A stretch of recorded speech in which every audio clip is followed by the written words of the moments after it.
Hello and welcome to the Print. हमारे साथ हैं एजाज अहमद मीर जो कि एक इंडिपेंडेंट कैंडिडेट हैं और लड़ रहे हैं जैनापुरा से। आप पीडीपी के साथ जुड़े थे, आपने इंडिपेंडेंट होने का क्यों सोचा कि ये इलेक्शन ऐसे लड़ा जाए?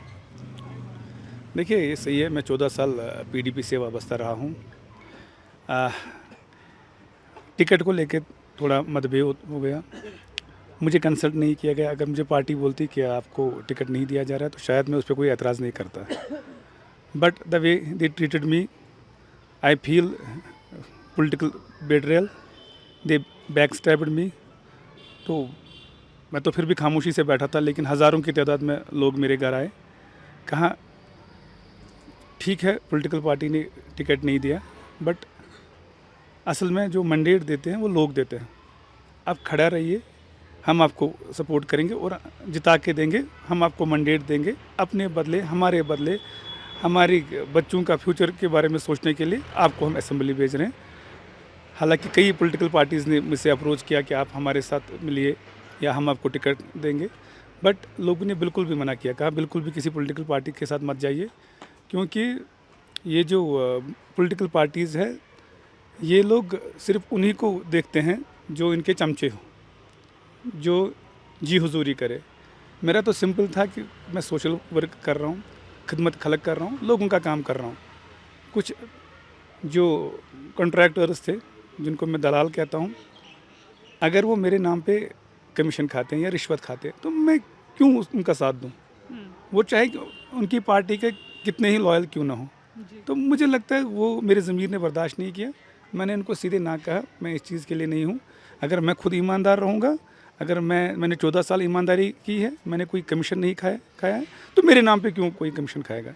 इसीलिए ये चीज़ें जो हुई, लेकिन बाद में जब लोगों ने मुझे बताया कि हम साथ हैं, तो मेरा भी हौसला बढ़ गया। मैंने कहा अब लोग कहते हैं तो मुझे भी खड़ा हो जाना चाहिए। तो मैं भी एज इंडिपेंडेंट कैंडिडेट खड़ा हो गया।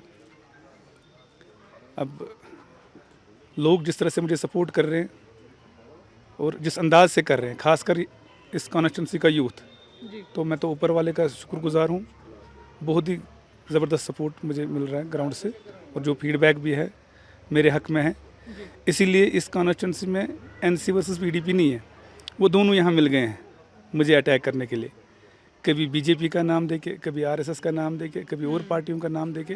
लेकिन उस चीज़ से क्या फ़र्क पड़ता है जब लोग आपके साथ हैं। इनफैक्ट लोगों ने तो मुझे ये भी बोला, कहता है इनको प्रोपेगेंडा करने दो, आप अगर बीजेपी की टिकट ले आते हम उसको भी वोट करते।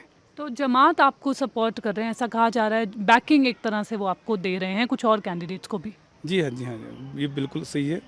मुझे कई मजहबी तंजीमें सपोर्ट कर रही हैं जिन्होंने कहा हमारा नाम नहीं लेना, लेकिन जमात तो ओपनली आई सपोर्ट करने के लिए। और ये 40 साल बाद हुआ है कि जमात किसी कैंडिडेट को इतना ओपनली सपोर्ट कर रही है। तो मैं तो उनका शुक्रगुजार हूँ कि उन्होंने मुझे इस लायक समझा। तो मुझे लगता है जिस तरह से मैंने ईमानदारी से काम किया 14 साल, और दैट टू विदाउट करप्शन, और ये छोटी बात नहीं है। इनफैक्ट जब करोड़ों में पैसा मिल रहा था, जब सारे लोग कह रहे थे पॉलिटिकल पार्टी से निकलो, जो मेन स्ट्रीम है एनसी पीडीपी, खासकर पीडीपी से तो कई लोग निकले, MPs, MLAs, MLCs, vice chairman, senior leaders. मैंने तब भी बर्दाश्त किया, मैंने टॉर्चर बर्दाश्त किया। मैंने कहा मेरा ज़मीर अभी इसकी इजाज़त नहीं देता। और आज भी मेरे ज़मीर ने मुझे कहा ह्यूमिलेशन इतनी ज़्यादा अब बर्दाश्त करना, तो ये तो फिर अब हद से ज़्यादा हो गया, कंट्रोल से बाहर हो गया। तो आज भी मेरा ज़मीर मानता है कि मैं सही हूँ। जमात ने एक टाइम पे दिया था बॉयकॉट इलेक्शन करने का, जो एक कॉल दिया था, चेंज आया है, वो बैंड आउटफिट है लेकिन सपोर्ट कर रही है ऑर्गेनाइजेशन को, आप इसको कैसे देखते हैं? देखिए, जमात ने तो कब जमहूरियत पे यकीन नहीं किया। वो तो 87 तक तो वो हर जगह चुनाव लड़ रहे थे। ये तो 87 में आपने इलेक्शन रिग करवाए नेशनल कॉन्फ्रेंस की बदौलत।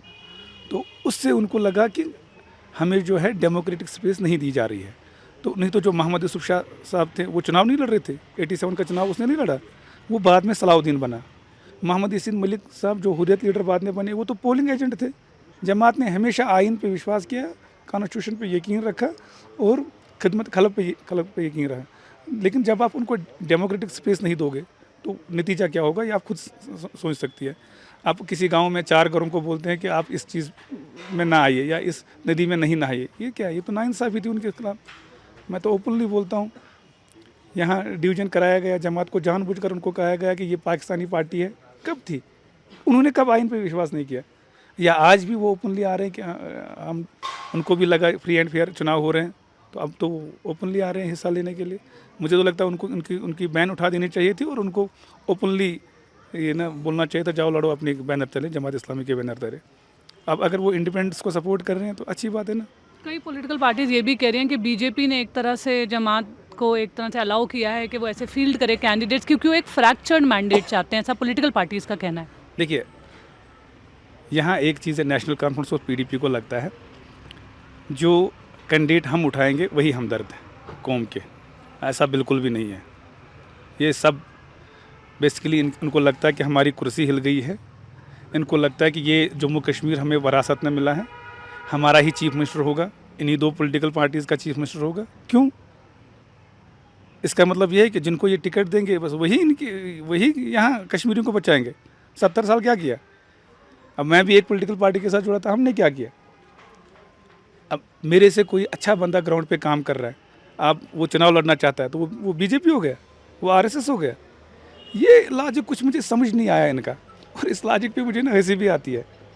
मतलब आप बोलते हो जो हमारे साथ लड़ेगा वही कौम का हमदर्द है, जो हमारे साथ नहीं है वो कौम का हमदर्द नहीं है। अब जमात इस्लामी बैक कर रही है कैंडिडेट्स को, वो बोलते क्यों करेंगे? अब ये लॉजिक क्या दे रहे हैं मुझे समझ में नहीं आ रहा है। लॉजिक ये है कि कोई और चुनाव ही ना लड़े, सिर्फ हम दो पॉलिटिकल पार्टीज लड़े और हम दोनों ही चीफ मिनिस्टर बनाए अपना, फिर आधा आधा बांट लेंगे। ये तो मुझे जो लगा इनका कि जो ये डर गए हैं, क्योंकि अब जब पढ़े लिखे लोग ग्राउंड पे आएंगे, काम करेंगे, जिनको काफ़ी वसी तजुर्बा है सोशल वर्क का, जिनकी सोसाइटी में पहचान है, ये बोलते हैं कि अब चलो एनसी ने एक को मैंडेट दे दिया, पीडीपी ने एक को दे दिया, अब जो और चुनाव लड़ना चाहते हैं वो क्या है? वो सारे बीजेपी है। ये लॉजिक आप अगर कभी उनसे मिले तो उनको बता देना आप कि ये कौन सा लॉजिक दे रहे हो आप मुझे। कभी ना मुझे मतलब जो हमारे साथ है वही हमदर्द है। हमदर्दी तो देख ली सबने, आपने भी देख ली तो हमने भी देख ली। उमर अब्दुल्ला साहब बीजेपी में मंत्री नहीं थे, अब मैं भी, पीडीपी ने सरकार नहीं बनाई बीजेपी के साथ। मतलब ये सब ठीक है, कोई और करे तो बस बदनामी, प्रोपेगेंडा, इस चीज़ से मैं विश्वास नहीं रखता। अब मैंने तो ओपनली अपने लोगों से कह दिया कि इंशाल्लाह अगर मैं जीत के आता हूँ तो ओपनली आप लोगों के साथ बात करेंगे, तो जिस जमात के साथ आप लोग बोलोगे तो उसी के साथ जाएंगे जी। कल को लोग ये तो डिसाइड करते हैं ना कहाँ जाना है। अब उन लोगों ने अपने फैसले कर लिए, वो खुद बीजेपी से मिल रहे, अब कोई और मिले तो चोरी, वो करे तो ये वक्त की मजबूरी। ये मुझे कुछ समझ में नहीं आया। मैं तो चाहता हूँ ज़्यादा से ज़्यादा कैंडिडेट्स उठे और ज़्यादा से ज़्यादा लोग आए और डेमोक्रेसी पे यकीन रखे, आइन पे यकीन रखे। ये तो इसको तो वेलकम करना चाहिए। इनफैक्ट उमर अब्दुल्ला और महबूबा साहिबा को भी उनको वेलकम करना चाहिए। अच्छा है, देखिए कोई इंडिपेंडेंट इलेक्शन लड़ रहा है, बैकिंग बीजेपी है, ठीक है, अगर लोग उसको वोट देंगे तो गलत क्या है? अगर लोग उसको अपना एतमाद देते हैं, लोग ये बोलते हैं कि आप जी हमारे बच्चों के फ्यूचर का सोचिए, कश्मीर के फ्यूचर का सोचिए, तो इसमें गलत क्या है? वो तो डेमोक्रेटिकली इलेक्ट होता है ना, तो अच्छा है ना, चाहे बीजेपी सपोर्ट करे। इस बार बहुत तादाद में इंडिपेंडेंट कैंडिडेट्स लड़ रहे हैं। पिछली बार से अगर कंपेयर किया जा रहा तो बहुत इजाफा हुआ है। इतने कैंडिडेट्स क्यों इस बार इंडिपेंडेंट लड़ रहे हैं? ये किसने कहा आपको? डेटा है ये। हर जगह से हर साल इंडिपेंडेंट इलेक्शन जो भी चुनाव आते थे इंडिपेंडेंट लड़ते थे। पर वो हाँ, हो सकता है। बेसिकली एक तो ये कि फ्री एंड फेयर जो इलेक्शन हुए, जो पार्लियामेंट के इंतखाबात हुए, नंबर 1। नंबर 2, जो फेयर था कश्मीर में वो भी कम हो गया है। आप देखिए इस बार के चुनाव में 60 to 70% पोलिंग होगी, तो जितने ज़्यादा लोग वोटिंग करेंगे उतने ज़्यादा लोग इलेक्शन भी लड़ेंगे। अब पार्टियां यही 2-3 है, बाकी तो इंडिपेंडेंट ही लड़ेंगे ना, वो कहाँ जाएंगे? ये लॉजिक भी मुझे समझ में नहीं आया। बेसिकली डेमोक्रेसी पे लोग अब ज़्यादा यकीन करने लगे, लोग ज़्यादा से ज़्यादा पार्टिसिपेट कर रहे हैं जमहूरियत में, तो ज़्यादा से ज़्यादा लोग चुनाव भी लड़ेंगे। ये लॉजिक मुझे नहीं, अब इंडिपेंडेंट है तो इसको बीजेपी बैक कर रही है, नहीं, इस पर मैं यकीन नहीं रखता। बेसिकली हालात ठीक हो गए यहाँ पे। पहले फेयर था, मिलिटेंसी का खौफ था, बाइकआउट कॉल रहती थी, तो इसलिए लोग भी कम चुनाव लड़ते थे। अब सब ठीक है तो सारे लोग तो कश्मीर में चेंज आया है। वो तो नेचुरली, देखिए अंदर दिलों में क्या है ये तो नहीं कह सकते। कहते हैं ऊपर वाले को पहचानना आसान है, लेकिन एक इंसान के दिल में क्या है ये कोई नहीं बोल सकता। बट हाँ ये चीज़ है जो ऑन ग्राउंड दिख रहा है, स्टोन पेल्टिंग तो कम हो गई। इसमें आप मैं अपना लॉजिक दूंगा कुछ तो वो क्या है, ठीक है सिक्योरिटी फोर्सेस ने प्रेशराइज भी किया, सब कुछ किया, बट अल्टीमेटली स्टोन पेल्टिंग कम हुई ग्राउंड पे। हालात तो ठीक हुए, ये माने या ना माने बड़ी पॉलिटिकल पार्टीज, ये तो मानना पड़ेगा। मैं कितना भी बीजेपी के अपोजिट हूँ, लेकिन इस चीज़ को तो मैं सल्यूट करता हूँ। आपको पता है यहाँ कितने लोग स्टोन पेल्टिंग में मरते थे और जख्मी होते थे? ये तो मुझे लगता है बड़ा कदम उठाया सरकार ने, कम से कम लोगों की जान तो बची फिलहाल। चलो टेम्परेरी फेज़ के लिए फिलहाल लोग तो बच रहे हैं ना, लोगों की जान तो नहीं जा रहे हैं, मासूम बच्चे मर तो नहीं रहे हैं। अब देख लीजिए यहाँ हड़ताल काल हमारे बच्चों का फ्यूचर तबाह हो गया था। अब तो बच्चे भी ये स्कूल आपको अब तो जो नए बच्चे हैं हड़ताल का कोई कंसेप्ट ही नहीं है।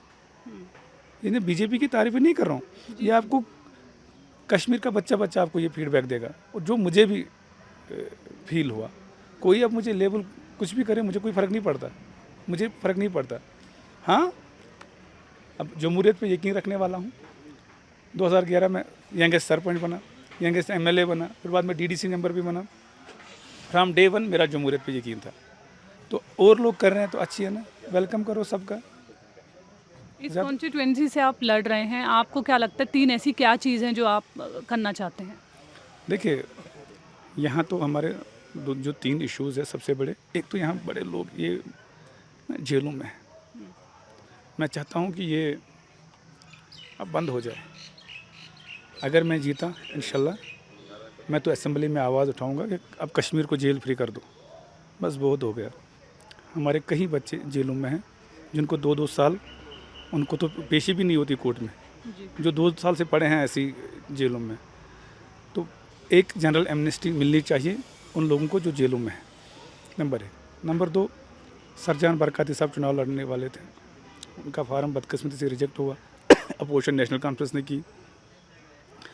अगर वो चुनाव लड़ते हैं, वो खुद भी बंद है, उसकी बीवी भी बंद है, उसकी 14 साल की बेटी है और 8 साल का बेटा है। मुझे बताइए 1.5 साल से वो लोग बंद हैं, वो दोनों बच्चे क्या करते होंगे?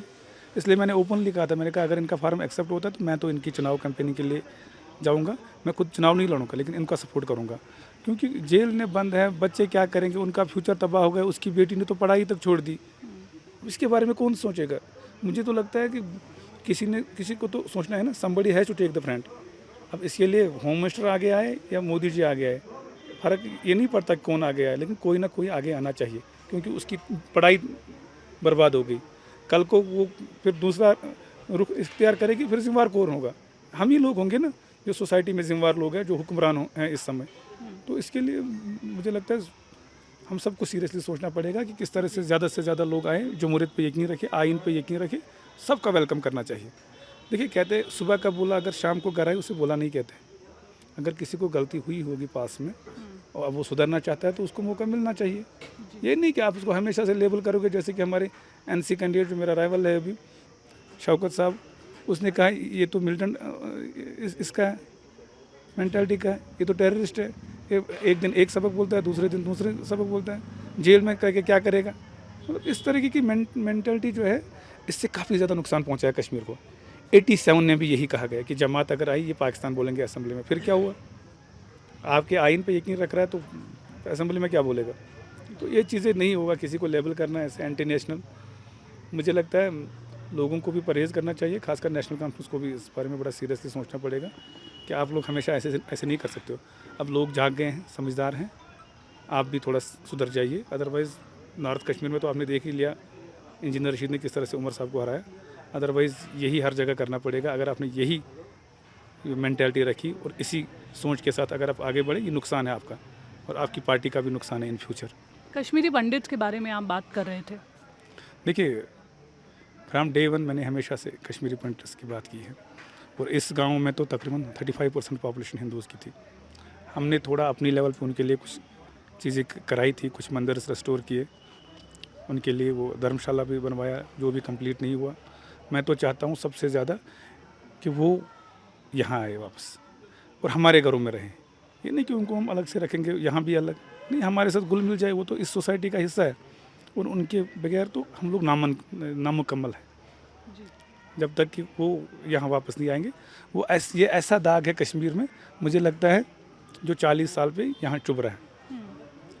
हर जगह कोई बात करता है वो कहता है कि आपने जी पंडित को निकाला। ये अच्छा थोड़ी लगता है।